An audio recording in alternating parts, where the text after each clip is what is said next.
प्रविश्य मम वाचमिमां प्रसुप्ताः सञ्जीवयत्यखिलशक्तिधरस्वधाम्ना अन्यां च हस्तचरणश्रवणत्वगादीन् प्राणान्नमो भगवते पुरुषाय तुभ्यम्. Shloka 87 in Vishnu Sahasranama is Kumuda Kundara Kundaha Parjanya Pavano Nilaha Amrutasho Amrutavabuhu Sarvajna Sarvatomukaha.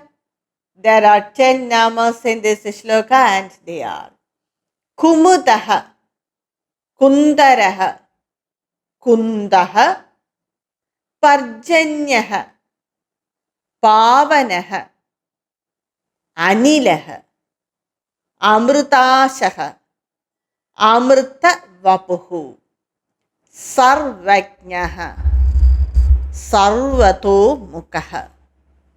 So these are the 10 namas in this shloka, and the first nama, Kumudaha, is Ku means earth, Mudha means happiness, rejoice, please.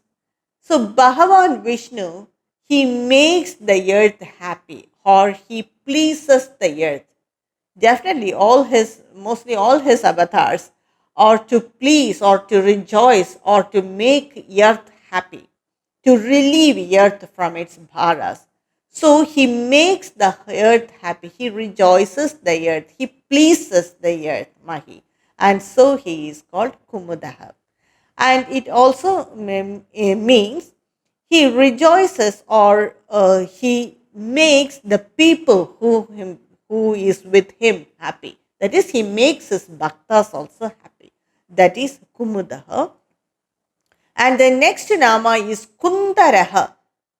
Kunda Pushpa means the jasmine flower. So jasmine flower is meant for its purity and its good fragrance. So Bhagavan Vishnu, he makes or gives the result to the bhaktas as like pure and good fragrance like the Kunda Pushpa. So that is one interpretation. The result one gets from worshipping Bhagavan will be so good. And another meaning is he accepts the offerings given by anyone as pure as Kunda Pushpa, which implies that whoever gives anything with devotion, purity of mind, he will accept it. And Kum means earth. Dara, Kum Dara. Dara means bearing or having. As Varaha Murti, he lifted the Mahi from the water of deluge. That is, lifted the earth from the water of deluge. He bore the earth, and so he is called Kundaraha. And Kundam also means Mukti. It refers to Paravidya. So Bhagavan is the giver of knowledge. So he is called Kundaraha. So these are the different interpretations given for this nama by the acharyas. And the third nama is Kundaha. Again, Kunda means the jasmine flower. And he is so pure and beautiful like the jasmine flowers. And he wears that jasmine mala with happiness. Whoever gives that jasmine garland to Bhagavan, jasmine flower garland to Bhagavan, he will have it with very happiness. And Ku means earth, Dha means it has different meanings. The can be interpreted in different ways. That is, Dadadi, giver. That is, giver of earth. Dayati, cleanses. And Dayati, eliminates. So when we worship Bhagavan, he cleanses our sins. That is, Dayati. And Kundaha means during his Parashurama Avatara, Bhagavan Vishnu, he killed 21 Kshatriyas. As Lord Parashurama, he killed the Kshatriyas. And at the end of that, he went to Samanta Panchaka Tirtha and had a dip there and cleansed of all his papas. He gave all the land he acquired from the Kshatriyas to Kashyapa Prajapati. So he gifted the land to Kashyapa Prajapati, and so he is called Kundaha. That is, Ku means earth, gifting the earth. That is Kundaha. And so, and he will have, and another interpretation is, he has a spear by name Kundam in his hand. And so, to eliminate the enemies of his bhaktas. So, by these different interpretations, he is called Kundaha. So, Ku means earth, Dadadi, giver of earth, the Ku, the Kunda, that is giver of earth as the Parashurama Avatara. Dayati, he cleanses the sin of the people living on earth, and Dayati, he eliminates the enemies of his bhaktas. So these are the different interpretations for the Nama Kunda. Next Nama is Parjanyaha. Parjanya means clouds. So dark, rainy clouds, that is Parjanyaha. He showers blessing to his devotees like a rainy cloud. Like that, he showers the blessings to everyone, especially the devotees. And like the cloud which gives a relief from the burning sun, he brings relief to the bhaktas by removing their three types of obstacles, that is Adhyatmika, Adi Bhautika, and Adi Daivika. Adhyatmika means one, the obstacles or the difficulties caused by our own self, by the mind or by the laziness or of the body, pain or anything. And Adi Bhautika means the obstacles from other beings, and Adi Devika means obstacles from the other gods or divine beings. So all that he removes, all the obstacles he removes. And that's the meaning of the Nama Parjanyaha. Pavanaha means Pavi, means purified. So just by thinking or chanting the Nama of Bhagavan, he purifies the bhaktas. He gives solace to that mind who chants his Nama. So he is called Pavanaha. And the next Nama is Anilaha. It's again, this Nama has come before in Shloka 25, I think. He is above all. He is the highest authority. And so he is called Anilaha. And Nila means sleep. Anila means one who has crossed over the sleep. So he is ever wakeful one. He is that pure consciousness bliss. All this sleep and everything is there only for the beings who are manifested. But he is an unmanifested being. He doesn't have any sleep. He is always ever wakeful and he never sleeps.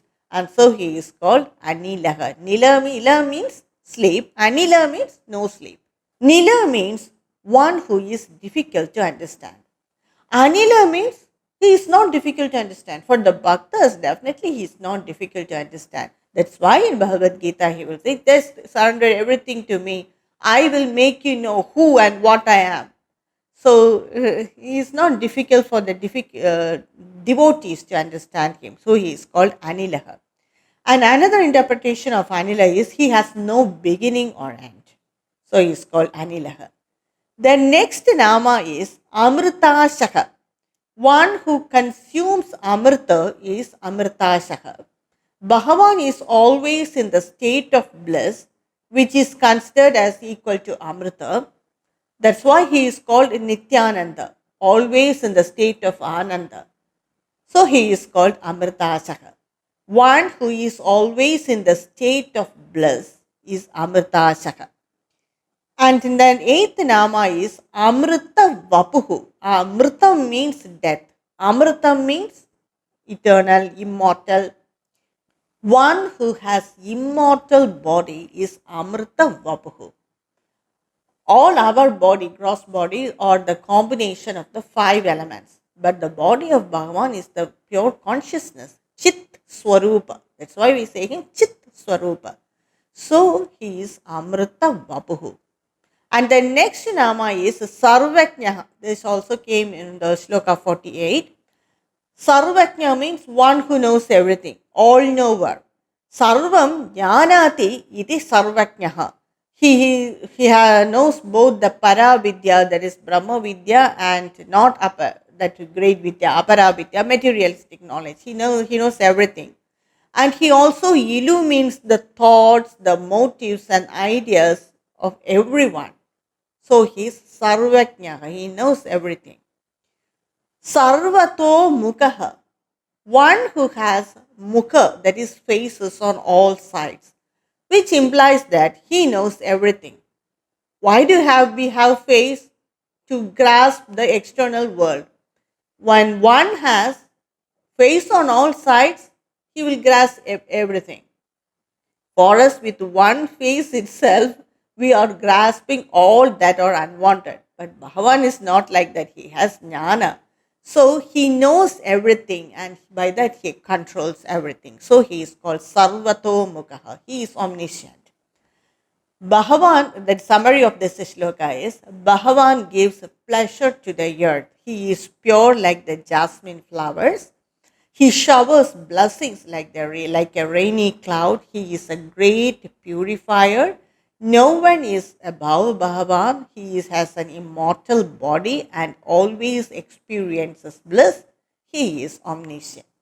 So that is a shloka 87 of Vishnu Sahasranama. Shloka 88 in Vishnu Sahasranama is Sulabha Suvrada Siddha Shatrujit Shatrutapanah Nekrodo Dumbharo Shvatha Chanurandra Nishudanah.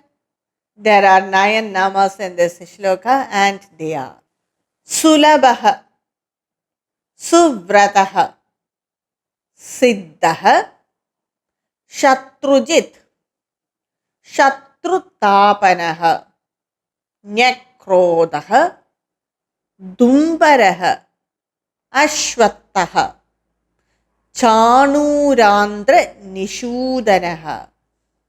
So these are the 9 namas in this shloka. The first Sulabha is Bhagavan is easily to be attained for the devotees. Sulabha means easy or quick. Just by offering some leaves, flowers, or even water with devotion, one can attain Bhagavan. That's what he says in Bhagavad Gita. So he is easily attained by the devotees. So when we have pure devotion towards Bhagavan, we can easily have his vision, or he can be easily attained by the devotees. Suvrataha means one who, vrata means austerities. Suvrataha means one who practices or follows effulgent austerities, great austerities, strict penance. During his Narayana Avatara, Bhagavan Vishnu, he showed this entire creation how to observe or how to practice strict austerities. So that is Suvrataha. The next nama, Siddhaha, is he is fully accomplished. He has done all the work. Whatever has to be done, he has completely accomplished without depending on anyone or anything. That is Siddhaha. He can do anything individually without anyone's help. He has materialized all his objectives. He is perfect and also makes his bhaktas also perfect. He doesn't have anything more to do. So all his objectives are materialized. So that is Siddhaha. Shatrujit, he is the one who conquers all his enemies, whether it is the internal enemies or external enemies, and Bhagavan does not have any personal enemies. The enemies of the devas, the enemies of the bhaktas are his enemies. So always he wins over the enemies, Shatrujit. Shatrutapanaha, the next nama is he torments or punishes the enemies also, so that they won't return again. For example, that is Shishubala, he gave a lot of trouble to Bhagavan, but in the end, he just took off his jiva and merged it with him. So Shishubala, out of fear, he always thought Bhagavan. And that's why he was able to merge with Bhagavan. Kamsa, Ravana, everyone, all these great enemies of Bhagavan, out of fear, they always think about Bhagavan, and in the end, they will merge in Bhagavan. Of course, after experiencing so much of difficulties. So that is his nature. He torments and punishes them, and in the end, he will take their jiva and merge it with himself. Shatru tapanaha. Tapana means suffer or fear. Nyagrodha. Nyagrodha is a banyan tree. Banyan tree means it grows wide and its roots are very strong. It gives shade for many, all beings, maybe we can say, many human beings. We too go there under the banyan tree. Many animals, they take rest, birds. So he is that, Bhagavan is compared with that great banyan tree. The banyan tree is famous for its roots, firmly rooted. So, like the banyan tree, Bhagavan, he is firmly rooted and spreads wide his creations. And another meaning is he is one who is primordial and he is above all. He brings all beings under the shadow of his Maya, just like how we all beings take rest under the shade of that great banyan tree. So he is called Nyagrodha. The next nama is Udumbaraha. Wood Ambaraha is Udumbaraha. Wood means originate, Ambara means sky. So the sky originated from Bhagavan, which implies that it is the sky, even the sky originated from Bhagavan. So he is superior to the sky, which implies that he is the superior being, and it is from him that everything itself originated. So he is Udumbaraha. The next nama is Ashwatha. Ashwatha is the sacred people tree, and in Bhagavad Gita, Bhagavan Sri Krishna says that it is just like the people tree inverted downwards. The root is in the top, that is Brahman, and from that top it grows wide downwards, and that is the creation, he will say in Bhagavad Gita. And the sacred people tree, that Ashwatha Vrisha, is worshipped by many people. Mulato Brahma Rupaya, Madhyato Vishnu Rupine, Argata Shivarupaya, Briksha Rajayate Namaha. Like this, we will say this mantra and go around the people tree and worship that tree, because on the lower part of that tree, that is near the root, dwells Lord Brahma. On the trunk part dwells Bhagavan Vishnu. On the top part dwells Bhagavan Shiv. So we all worship the Ashwatha Vriksha. And Ashwatha Vriksha, it represents that creation itself. And Ashwatha Vriksha has another two meanings of this nama is what continues to exist tomorrow. Because the Ashwatha Vriksha, it will grow, some say that it will grow for the age of the Ashwatha Vriksha is more than 250 years, like that many people say. So the Ashwatha Vriksha, it implies that it will exist tomorrow also, but in a different way. It will always change. What continues to exist tomorrow, that which will not remain the same tomorrow. This indicates the permanent cycle of samsara, which is rooted in Brahman. It grows in all directions, giving different life forms.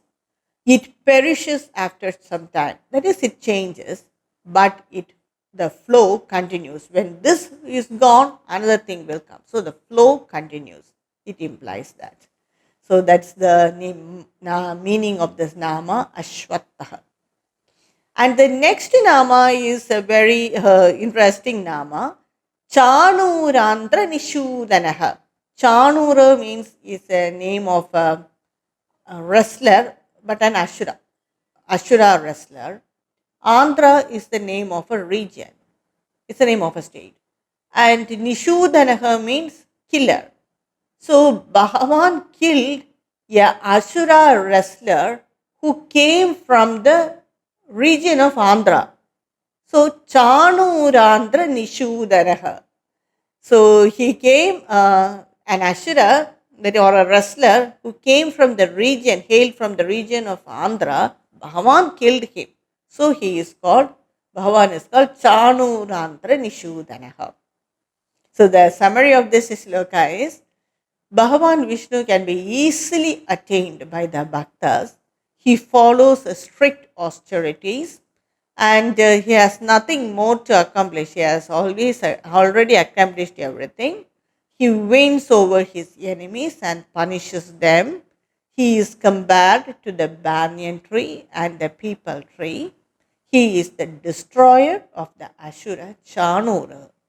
So that's the meaning of this shloka, shloka 88 of Vishnu Sahasranama. In my next upload, I continue with the rest of the shlokas of Vishnu Sahasranama. कायेन वाचा मनसेन्द्रियैर्वा बुद्ध्यात्मना वा प्रकृते स्वभावात् करोमि यत् सकलं परस्मै नारायणायेति समर्पयामि। ॐ तत्सत्।